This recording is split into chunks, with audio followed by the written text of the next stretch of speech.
Buongiorno da Sicilia 24, i titoli del nostro telegiornale. Orrore a Partinico, violenta una bambina figlia di amici e filma gli abusi. Arrestato un uomo di 46 anni, il sindaco dice la città diventata una Gomorra.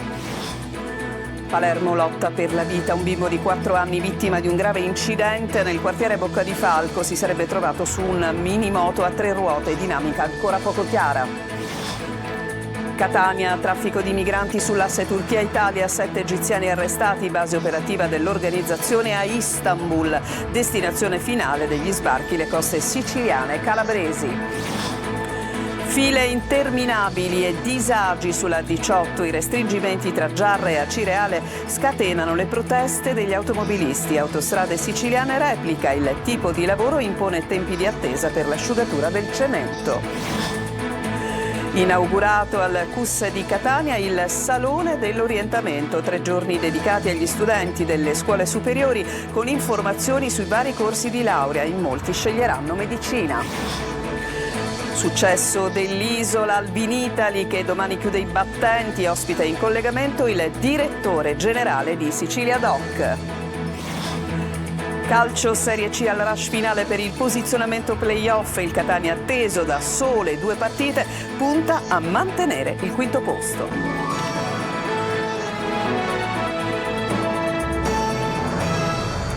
Bentrovati, apriamo con questo servizio che arriva da Partinico, siamo in provincia di Palermo, un vero e proprio orrore. Un 46enne è stato arrestato per avere violentato la figlia, la bambina, la figlia di amici e avere filmato gli abusi. L'uomo è accusato di violenza sessuale aggravata e pornografia minorile. Sentiamo Marco Gullà. L'orco era amico di famiglia, era spesso in casa, dove ha abusato sessualmente per anni di una bambina. Questa terribile vicenda arriva da Partinico, in provincia di Palermo. I carabinieri hanno arrestato un palermitano di 46 anni, accusato di violenza sessuale aggravata e pornografia minorile. Secondo quanto messo in luce dalle indagini, l'uomo, amico di famiglia e assiduo frequentatore dell'abitazione della vittima, avrebbe approfittato anche di una condizione di particolare vulnerabilità della bambina, abusandone sessualmente in più occasioni. L'indagato avrebbe filmato gli abusi sessuali avvenuti a volte anche nella sua abitazione attraverso una telecamera nascosta, realizzando così diversi video pedopornografici che gli inquirenti hanno trovato nella sua disponibilità. La giovanissima vittima si trova ora al sicuro in una struttura protetta. Un'altra vicenda di cronaca che arriva quindi da Partinico. Il sindaco Pietro Rao è sconfortato e in una lettera indirizzata alla cittadina dice: Partinico come Gomorra. Naturalmente questo segue ad altri fatti tragici delle ultime settimane, ci lascia veramente con l'amaro in bocca. Noi vogliamo costruire una città migliore per i nostri ragazzi, per i nostri figli, ce la stiamo mettendo tutta, però probabilmente il sistema sociale ha un cortocircuito. Noi abbiamo la necessità di capire, di intervenire e di fare tutto quello che è possibile fare. A Catania il padre aggredisce la madre, la afferra per i capelli, la trascina per terra. Il maggiore dei 5 figli, tutti minorenni, chiede aiuto con un messaggino alla nonna. È lei che avverte i carabinieri che intervengono e arrestano l'uomo, un 39enne di origine nordafricana. Ai militari la donna ha detto che le violenze duravano da 16 anni e di essersi accorta che il compagno faceva abitualmente uso di crack e cocaina. Grave incidente nel quartiere Bocca di Falco ieri a Palermo. Un bambino di 4 anni adesso è in coma e lotta per vivere. Si sarebbe trovato su una minimoto a 3 ruote con motore a scoppio. Dinamica ancora poco chiara. Sentiamo. È in condizioni disperate il bambino di 4 anni rimasto gravemente ferito in un incidente nella zona di Bocca di Falco a Palermo. È ricoverato in rianimazione all'ospedale di Cristina, dove stanotte è stato sottoposto a un delicato intervento neurochirurgico. Il piccolo ha riportato un grave edema cerebrale e fratture facciali, arrivato già intubato dall'ospedale in Grassia, dove in un primo momento era stato trasportato dal padre, è in coma. La dinamica dell'incidente è ancora tutta da chiarire. Nel tardo pomeriggio di ieri il piccolo si sarebbe trovato su una minimoto a 3 ruote con motore a scoppio. L'impatto devastante è avvenuto contro un muretto. Il padre ha trasportato il figlio all'ospedale più vicino, l'Ingrassia di Corso Calatafimi, dove è stato intubato. Al pronto soccorso sono nel frattempo arrivati anche i parenti e gli addetti alla sicurezza che hanno chiesto l'intervento dei carabinieri per scortare il bimbo durante il trasferimento al Di Cristina. L'evoluzione delle sue condizioni sarà più chiara nelle prossime ore. Nel frattempo viene tenuto sotto stretta osservazione. Traffico di migranti sull'asse Turchia-Italia, sono 7 gli egiziani arrestati nell'operazione della procura Etnea che ha smantellato un'organizzazione con base operativa a Istanbul. Ma sentiamo i particolari nel servizio di Tonino De Mana. Chi poteva accedere a questo tipo di trasporto era una persona che aveva in grado di raccogliere anche in ambito familiare una cifra ragguardevole. Le parole di Vincenzo Nicolì, direttore dello SCO, non lasciano spazio ad interpretazioni. Qui c'è di mezzo un'organizzazione ben strutturata economicamente, altro che viaggi della speranza con le cosiddette carrette del mare, che salpano dal Nord Africa. La nuova rotta dell'immigrazione emersa nell'operazione El Rais della Procura di Catania è sull'asse Turchia-Italia, con un sodalizio che operava tra Egitto, Turchia, Grecia e naturalmente Italia. 7 gli egiziani arrestati, per gli altri 8 bisognerà attendere complesse procedure burocratiche con stati extraeuropei come Turchia, Oman, Albania ed Egitto. Capo dell'organizzazione Assad Ali Guma Kodir, detto Abu Sufyan, ritenuto uno dei principali player di questo sistema di trasporto di migranti dall'Asia Minore all'Europa. Base operativa e logistica Istanbul. Da qui partivano i van carichi di migranti per i porti di Izmir, Bodrum e Marmaris, con rotte prestabilite e destinazioni in Calabria, Crotone e Roccella ed in Sicilia, con sbarchi ad Augusta e Portopalo di Capopassero. Sotto la lente degli investigatori 18 viaggi e presumibilmente un naufragio. Noi consideriamo che nel periodo delle indagini, durate circa un paio d'anni, 1 anno e mezzo, 2 anni, il giro d'affari sia stato pari a circa 30 milioni di euro e considerate che questo tipo di viaggi è più costoso di quello dei disperati che attraversano il Mediterraneo centrale. Qui parliamo per ogni persona di circa $10.000 o €10.000. Intanto gli 88 migranti soccorsi nel Mediterraneo centrale dalla Humanity One sono approdati nel porto di Genova. A Messina, gioco d'azzardo e scommesse clandestine nella maxi operazione della Guardia di Finanza che ha sgominato un'organizzazione capace di rigenerarsi nonostante le precedenti inchieste. Sono 22 gli indagati, 13 le persone finite ai domiciliari. Francesco Triolo.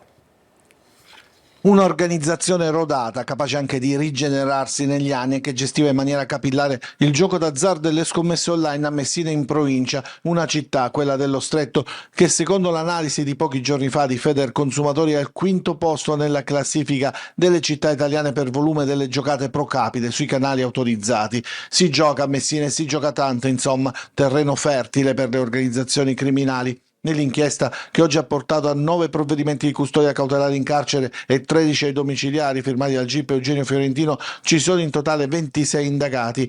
Secondo quanto emerso dalle indagini avviate dal 2022 e gestite per mesi dalla procuratrice aggiunta Rosa Raffa e dalle sostitute della DD Antonella Fradà e Liliana Todaro, a Messina era stata impiantata un'organizzazione capillare con ruoli ben definiti sin dal 2018, centinaia di migliaia di euro gestiti su piattaforme illegali, siti dark con estensioni internazionali su cui venivano deviati i clienti che magari entravano in un punto di scommesse dalla facciata apparentemente legale. Dalle intercettazioni telefoniche, telematiche ed ambientali è emerso come si poteva scommettere su tutto, su qualsiasi sport. L'organizzazione utilizzava poi canali Telegram e WhatsApp per decidere come indirizzare le scommesse. I guadagni illegali venivano investiti per l'acquisto di beni immobili come case, terreni oppure partecipazioni azionarie o ancora finanziava l'apertura di nuovi punti scommesse. A capo del gruppo, secondo quanto sostiene la procura, c'erano 2 messinesi, il 52enne Carmelo Salvo e il 44enne dipendente di RFI Letteria Arcoraci. A Palermo traffico in tilt in viale regione siciliana all'altezza del Ponte Corleone. La limitazione della circolazione di pedoni e auto per lavori di miglioramento degli impianti di illuminazione. Previsti 3 giorni di chiusura della corsia centrale in direzione Catania e Trapani. Un primo restringimento si trova tra Corso Calatafimi e via Altofonte. Il secondo blocco è al Ponte Corleone. Infine, una volta superato l'ingorgo in direzione Palermo, gli automobilisti trovano un terzo blocco al ponte di Bonagia. E adesso altri disagi, quelli continui sulla A18, l'autostrada Messina-Catania, davvero disperati gli automobilisti, soprattutto nel tratto tra Acireale e Giarre, chilometri di code per la sistemazione di una decina di guardrail, ma sentiamo il servizio.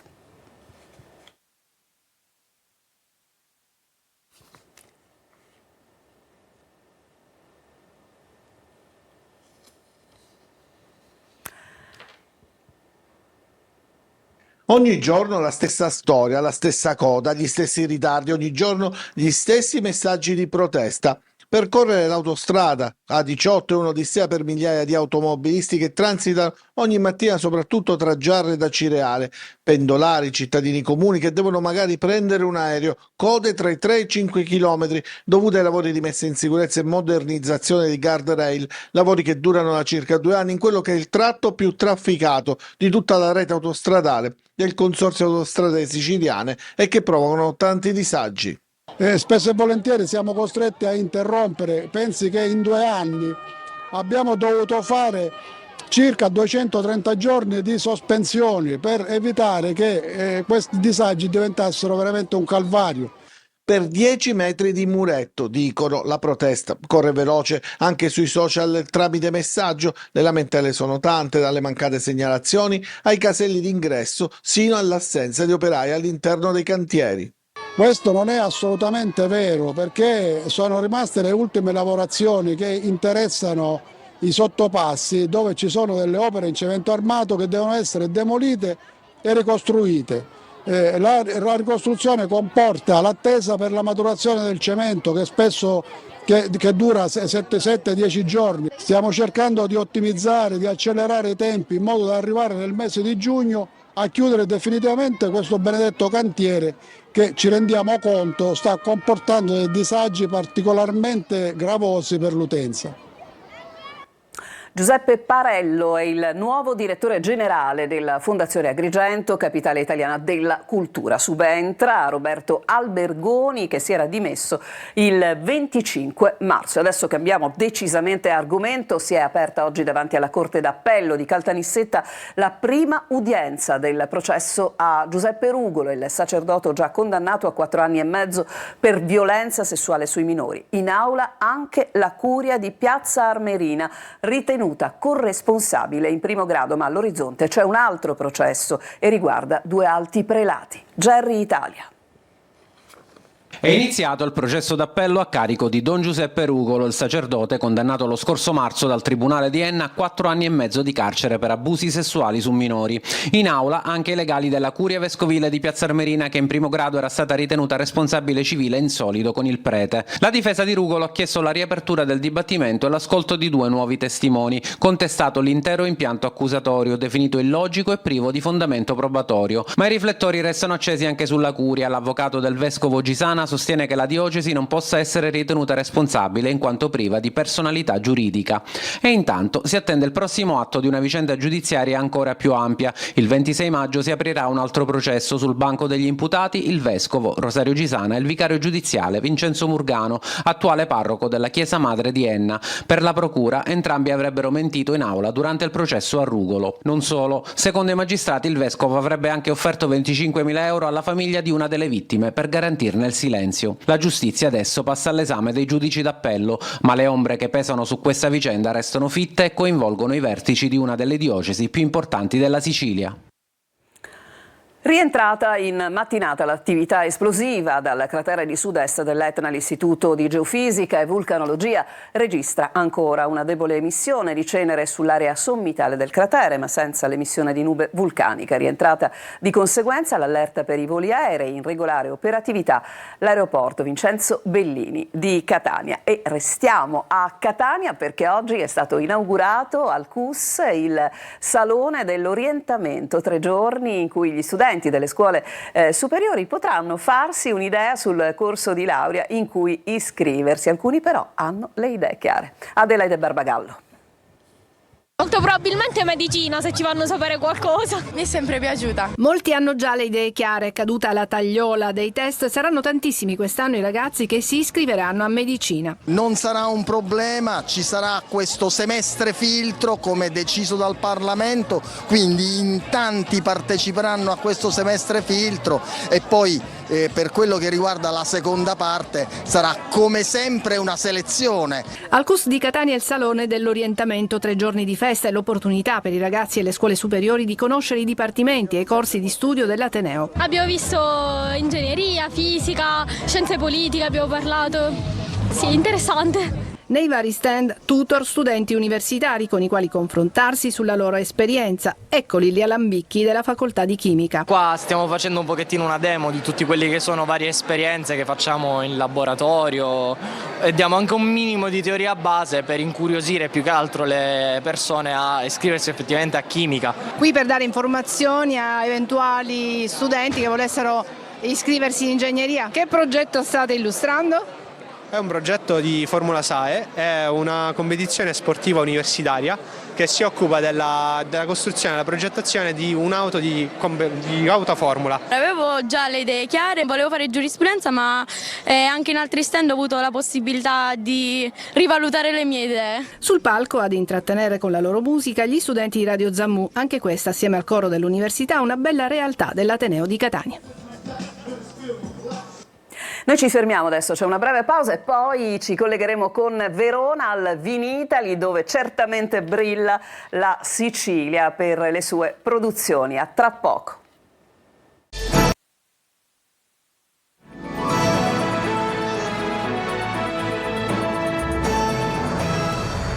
Seconda parte di Sicilia 24 e come vi dicevo ci colleghiamo con Verona, domani chiuderà i battenti, l'attesissimo appuntamento con Vinitaly e in collegamento con noi, lo vedo già nel nostro schermo, c'è Camillo Pugliesi che è direttore generale di Sicilia Doc, do naturalmente il benvenuto e il ben trovato. Vinitaly certamente è il luogo in cui si celebra la vitalità dei vini italiani nel mondo. I vini siciliani risultano essere certamente molto apprezzati. Quello di Verona, direttore, è un nuovo test positivo per la produzione del territorio?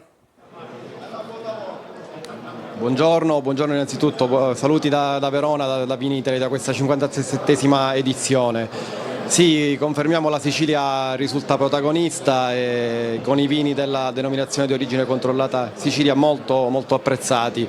Il consorzio nato nel 2012 ha raggiunto quote importanti, sono circa 82 milioni le bottiglie a marchio Doc Sicilia, e apprezzati sia nei mercati nazionali che nei mercati esteri.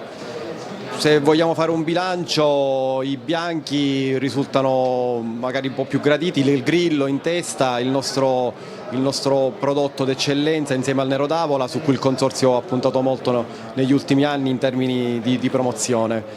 Sono vini che raccontano il territorio e per questo forse sta lì proprio il segreto del successo, e rappresentano una perfetta sintesi tra tradizione e innovazione e raccontano appunto un pezzo di territorio.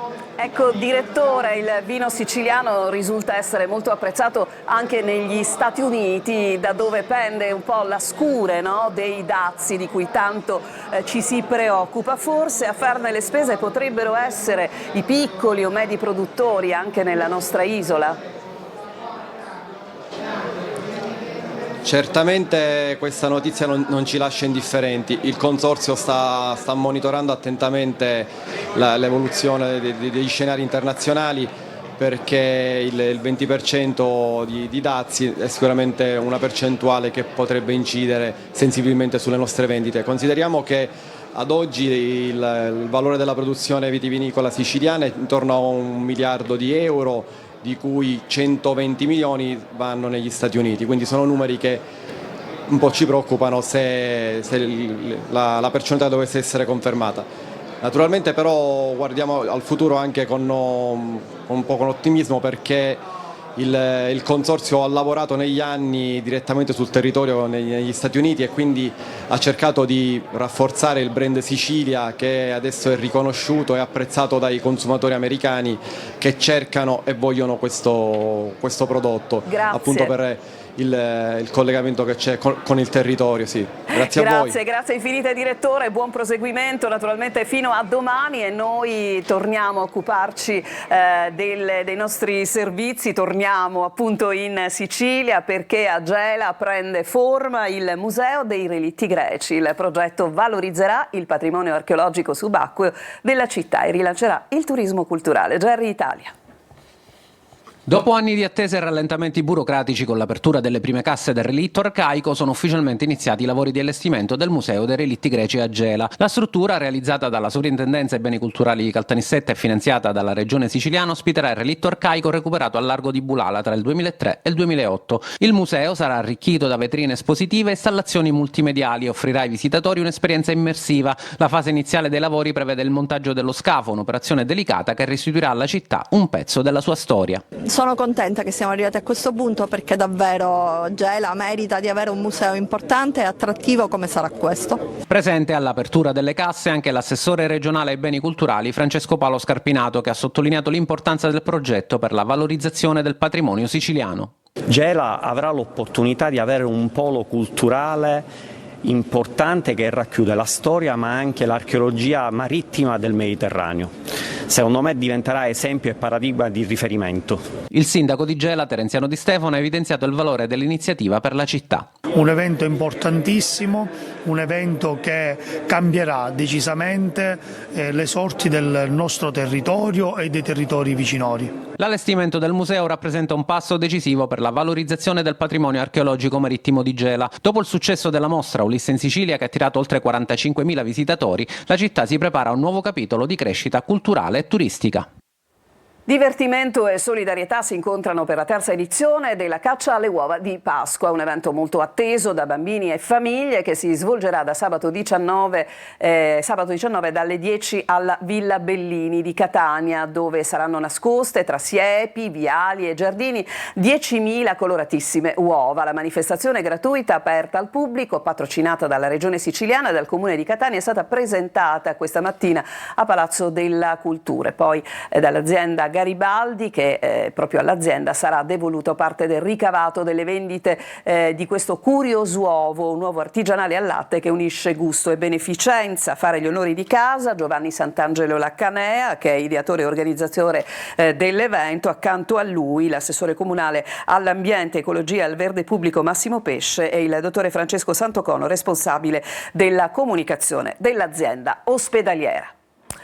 E adesso ci occupiamo della nostra programmazione, perché subito dopo il nostro telegiornale ci sarà Sicilia 24 Focus, oggi dedicato alla violenza sulle donne, che non è solo un problema delle donne, anche gli uomini devono farsene carico, qualcuno lo sta già facendo. Lorena Dolci ne parlerà nel nostro appuntamento odierno con Luca Cultrera, che lancia l'idea di un corteo composto da soli uomini, e Goffredo D'Antona, che con altri avvocati ha protestato contro la diffusione delle immagini di femminicidio. Ospite anche Maria Celeste Celi del CIRS, Associazione di Messina contro la violenza sulle donne. E adesso ci fermiamo, c'è un'altra pausa, poi il calcio.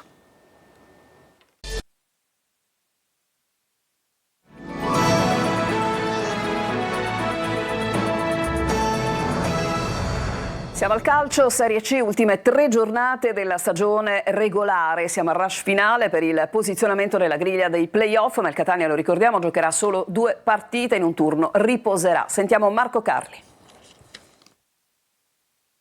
3 partite, solo per qualcuna, per altre sono 2, alla fine della stagione regolare. La corsa verso il miglior piazzamento nella griglia dei playoff. Il Catania al momento è quinto col Picerno. Arrivare in quinta posizione sarebbe un ottimo risultato perché significherebbe avere la certezza di giocare in casa il primo e il secondo turno, entrambi in gara unica, della fase del girone dei playoff, con la possibilità di arrivare alla fase nazionale con 2 pareggi al 90°. I rossazzurri nella regular season giocheranno solo 2 gare, riposeranno nel turno pasquale quando avrebbero dovuto affrontare il Taranto escluso dal torneo. 2 trasferte per De Rossi e compagni a Cava dei Tirreni con la Cavese impegnata a conquistare un posto nei playoff e una probabilmente decisiva con il Potenza. Come si vede dalla grafica, 4 squadre in un punto, anche il Picerno come il Catania giocherà solo 2 gare, 3 invece per Benevento e Potenza. Una corsa vincente a cui il Catania partecipa con merito per quello che ha fatto nelle ultime partite, anche se la sconfitta con l'Avellino ha mostrato, come ammesso da Toscano, che il Catania deve ancora crescere in vista degli spareggi promozione. Ma i rossazzurri, va anche detto, nel primo tempo hanno retto benissimo il campo con la capolista.